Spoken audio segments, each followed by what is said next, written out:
Pernah kepikiran nggak sih, apa yang bikin seorang pemimpin itu benar-benar hebat? Nah, kali ini kita akan bedah sebuah kisah abadi dari Al-Quran tentang Talut. Dia adalah seorang pemimpin yang dipilih bukan karena hartanya, bukan karena statusnya, tapi karena sesuatu yang jauh lebih dalam, ilmu dan kekuatan. Yuk kita gali sama-sama pelajarannya. Oke, sebelum kita lanjut, coba deh kita berhenti sebentar. Menurut Anda, apa sih yang menjadikan seseorang itu pemimpin sejati? Apakah karena kekayaannya, ketenorannya, atau mungkin pengaruhnya? Coba simpan dulu jawaban itu ya. Soalnya, kisah yang akan kita bahas ini, bisa jadi bakal menantang jawaban Anda. Jadi, cerita kita dimulai di sebuah masa setelah zaman Nabi Musa. Kondisinya waktu itu, Bani Israel lagi menderita banget. Mereka ditindas oleh bangsa Filistin yang dipimpin oleh tiran perkasa bernama Jalut. Atau kalau dalam tradisi lain, mungkin kita lebih kenal sebagai Goliat. Saking putus asanya, mereka akhirnya datang ke nabi mereka dengan satu permintaan yang sangat mendesak. Tolong, tunjuk seorang raja buat kami. Mereka butuh banget seorang pemersatu. Sosok yang bisa memimpin mereka berperang dan mengembalikan lagi harga diri mereka yang sudah hancur. Dan doa mereka pun dijawab. Tuhan memilihkan seorang raja untuk mereka. Tapi, disinilah masalahnya. Pilihannya itu sama sekali di luar ekspektasi. Sosok yang ditunjuk adalah Talut, seorang pria yang kemunculannya justru bikin heboh, memicu perdebatan, dan bahkan penolakan keras. Kenapa ditolak? Nah, disinilah kita lihat ada perbedaan besar antara kriteria manusia dan kriteria Tuhan. Rakyat maunya pemimpin yang dari keluarga terpandang, yang kaya raya, ya standar duniawi banget lah. Tapi Tuhan memilih Talut karena dua hal yang sama sekali berbeda.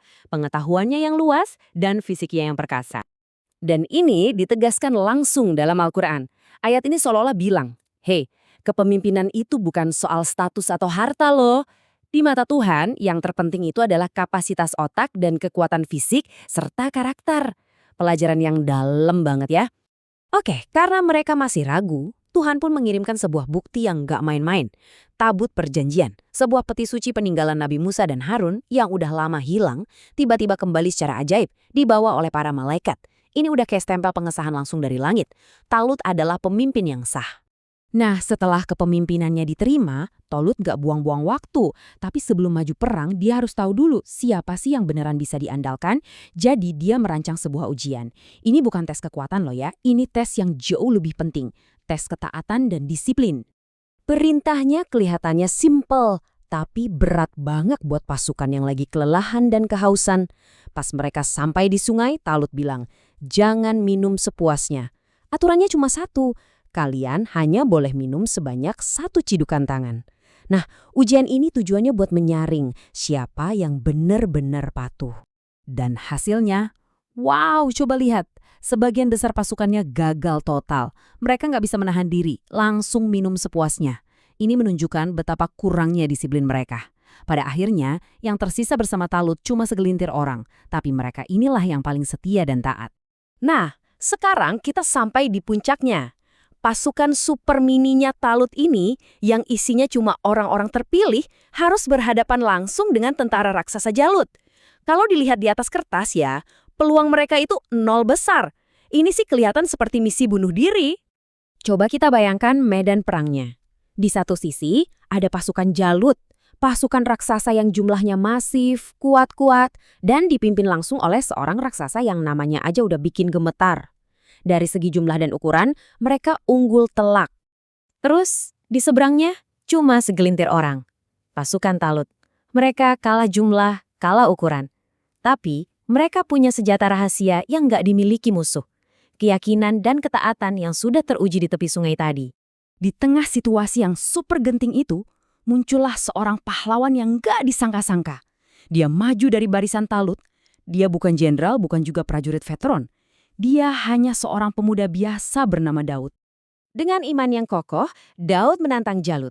Dan dalam salah satu duel paling ikonik dalam sejarah, Daud berhasil menumbangkan raksasa itu.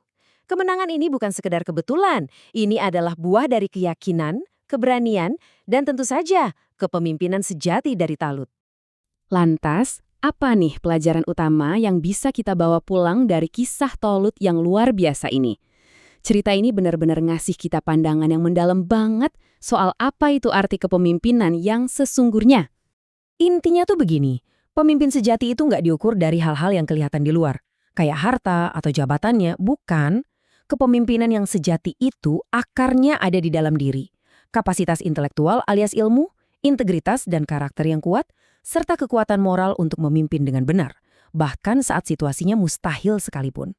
Nah, ini membawa kita balik lagi ke pertanyaan di awal tadi, tapi dengan sudut pandang yang baru.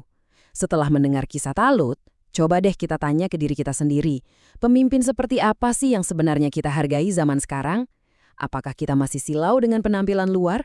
Atau kita sudah mulai mencari mereka yang punya ilmu, integritas, dan kekuatan sejati?